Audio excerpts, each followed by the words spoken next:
are here in Istanbul, Turkey. We're going to take you all around. We're here for about 3.5 days. Show you some of the tourist sites, some of the not so tourist sites, and some other things. Right now we're on the Galata Bridge. It's sunset. There's a ton of people, but it's a beautiful, beautiful sight. So follow us around. We'll show you Istanbul.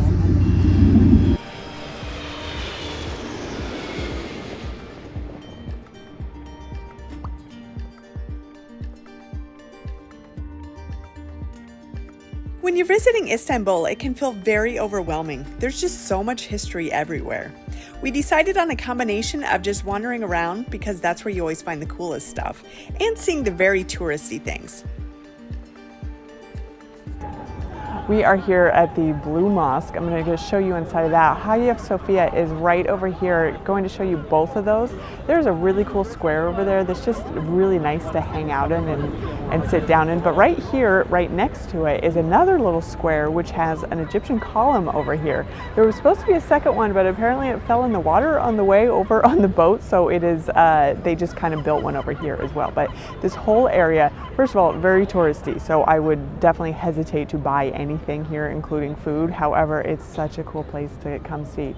Blue Mosque is going to be free. Hagia Sophia is going to be, there's going to be a cost to it, but I'll tell you all about that as I show you the insides of both of them. So we started on day one at the Hagia Sophia. We're not usually tour people, but hiring a guide for Hagia Sophia was absolutely worth it. Built in 537 BC by Emperor Justinian I in just 6 years, it stood for nearly 1,000 years as the largest cathedral on earth, famous for its massive floating dome. In 1453, the city fell to Sultan Mehmed the Conqueror. Instead of destroying the Hagia Sophia, he transformed it into a mosque. Christian features were replaced, minarets were added, and mosaics were covered, blending Byzantine and Ottoman history into one space. In 1935, Mustafa Ataturk turned it into a museum, revealing the hidden Christian mosaics alongside Islamic art. Then in 2020, it became an active mosque again. Today it stands as a powerful symbol of layered history and cultural fusion. And just across the square is another masterpiece, the Blue Mosque. Commissioned in 1609 by Sultan Ahmed I, the Blue Mosque was designed to rival the grandeur of the Byzantine era. Although not its official name, once you step inside, you'll understand why it's called the Blue Mosque. Inside, more than 20,000 handmade Iznik tiles cover the walls, glowing in shades of blue and green. It's both a spiritual place and an architectural masterpiece in the heart of Istanbul.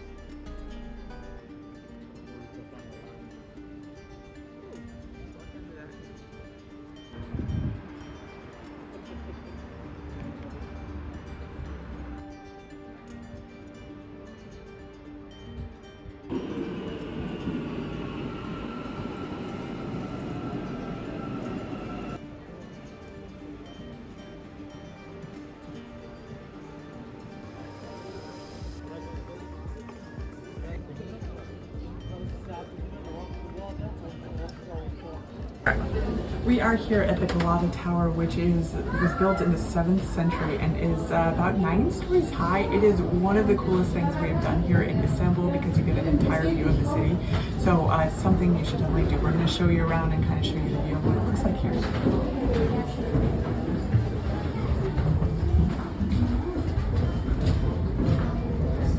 Built in 1348 by the Genoese, Galata Tower once guarded a busy trading colony across from Constantinople. Over time, it served as a watchtower, prison, and fire lookout. From the top of the Galata Tower, you get sweeping views across Istanbul, Europe, and Asia. Today, it stands as a symbol of the city's connection between past and present.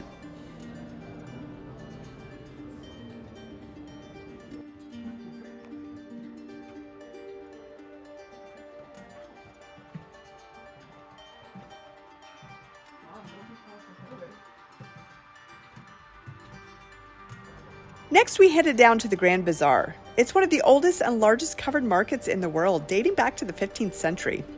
With more than 4,000 shops, it's a maze of color, craftsmanship, and culture where every turn feels like stepping deeper into history. We wanted to walk through the Grand Bazaar because it's an experience, but everything was so expensive there, so we bought all of our gifts in other parts of the city. All right, we are here on day 2 in Istanbul, and we got some stuff done yesterday. Maybe not as much as we'd wanted, but it's not bad. So we're gonna head out to do a couple things today. We're doing another mosque. I cannot remember the name, Süleymaniye Mosque. We're gonna do the cisterns today probably, and the Grand Bazaar, and then maybe go find a nice sunset. They have really nice sunsets here. So maybe some food, because we did not miss breakfast, or we missed breakfast because we have not been sleeping very well. So you had to go on your run. I had to go on my run this morning. No, just kidding. I didn't go on a run. Eric went on a run. Yeah, so we're gonna do all that, and I will show you what we're doing, show you our nice view this morning. Follow along.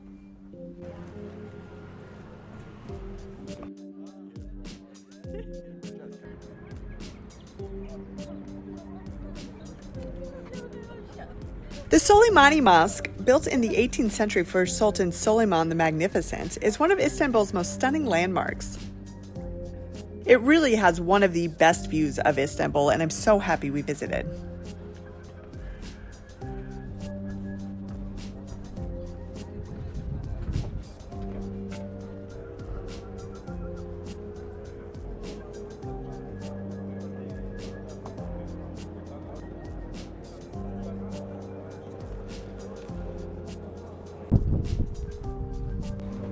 All right, we are out adventuring. Eric has the Google Maps. I don't know where we're going. Something Roman, he says. And yeah.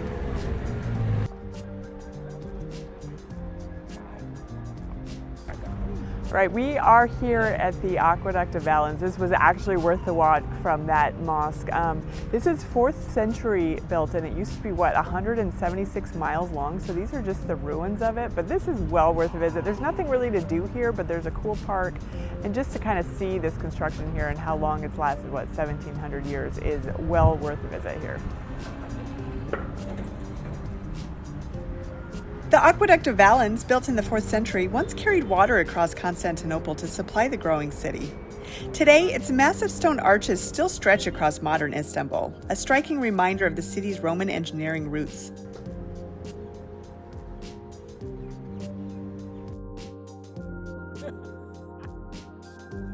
Balat is one of Istanbul's most colorful and historic neighborhoods, known for its winding streets and vibrant old houses. Once home to diverse communities, today it blends rich history with cozy cafes, local life, and a creative bohemian vibe.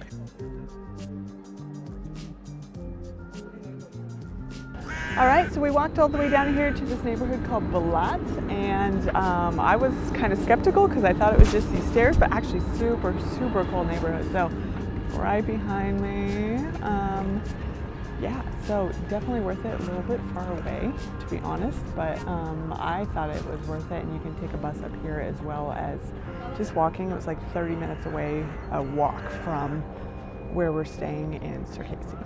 Yes.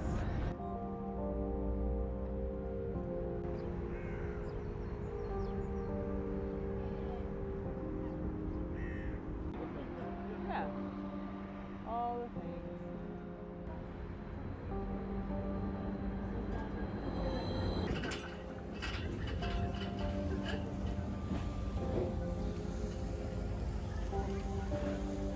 On our way back to the hotel, we headed down to the waterfront. You could find these boats that make fish sandwiches fresh out of the water.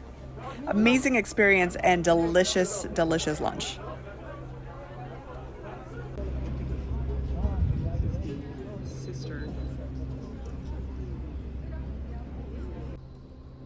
We are here at the Basilica Cistern, and I have to say, one of the coolest things we've done in Istanbul so far. It's an old Roman Justinian aqueduct. It is quite packed, I will tell you, but we actually bought our tickets on Get Your Guide in advance, which we did a pack of Hagia Sophia, Basilica Cistern, and Blue Mosque. Even though the Blue Mosque is free, it came with an audio guide, and it saved us money, and we got to skip a line, which was amazing because all the lines were actually pretty long for tickets.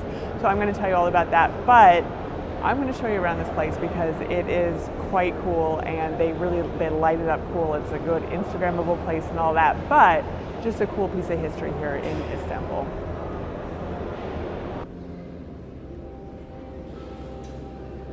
Built in 532 BC, the Basilica Cistern is an underground reservoir that once stored water for the Byzantine Empire.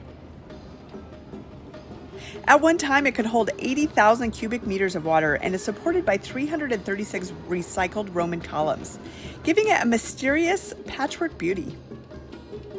Rediscovered centuries later, it's now one of the city's most unique sights. After a recent restoration, walkways let you explore just above the water, a quiet, haunting glimpse into the past.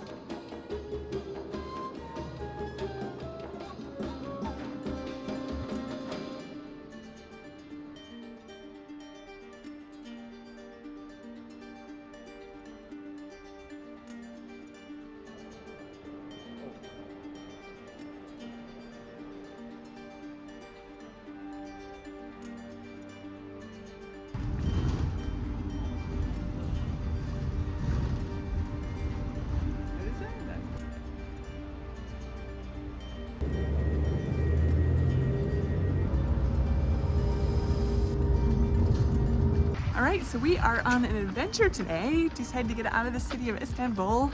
We are here in, I'm gonna butcher the name, but Garipçe, I believe. There's a castle up here, which is the fortress. Eric. Oh. Eric doesn't want to be in the video.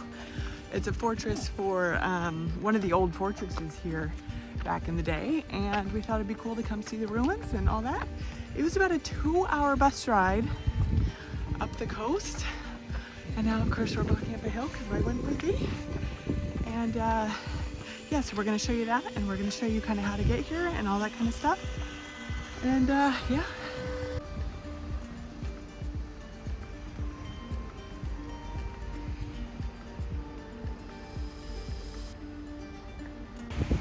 All right, so we came here to where Google Maps told us, and here's the fort. Very cool. However, doesn't appear to be anything here other than just these ruins, like no people, no anything, no visitor center. Maybe we try to go above, but it appears that this is kind of where we're at here.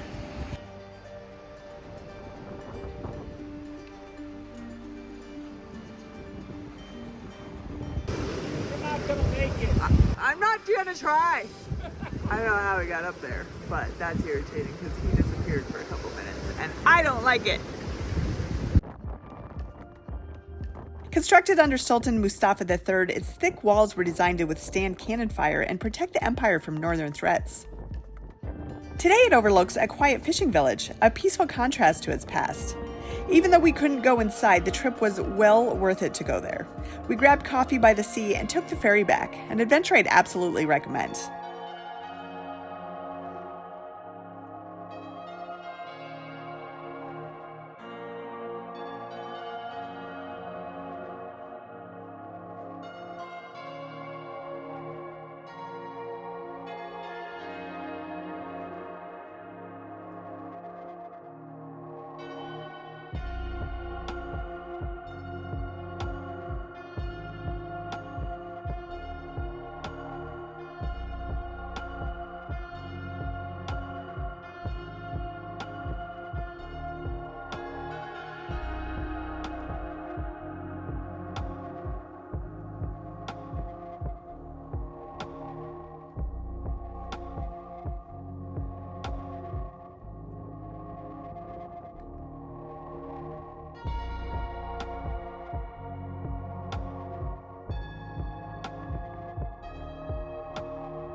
Alright, I lost Eric, but I think there's another way around to get up there, so I'm gonna go back there. I told him to stay there, so hopefully he does.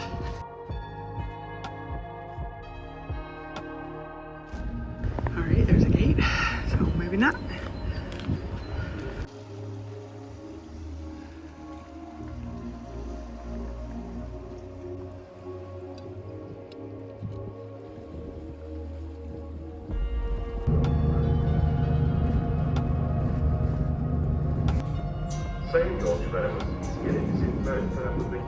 The ferry itself is really such a fun experience, and we got to see Istanbul from a different angle we wouldn't have otherwise.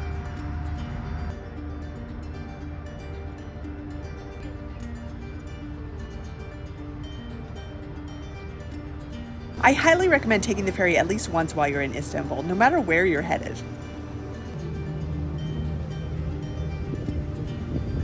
Our time in Istanbul had come to an end. We headed to Cappadocia for a couple days after this. I'm going to show you that in another video also, but Istanbul, such a beautiful city. I never felt unsafe the entire time. It was historic, it was beautiful, and I personally think it's a little bit underrated. If you have a chance to get over there, definitely put Istanbul on your next travel wish list.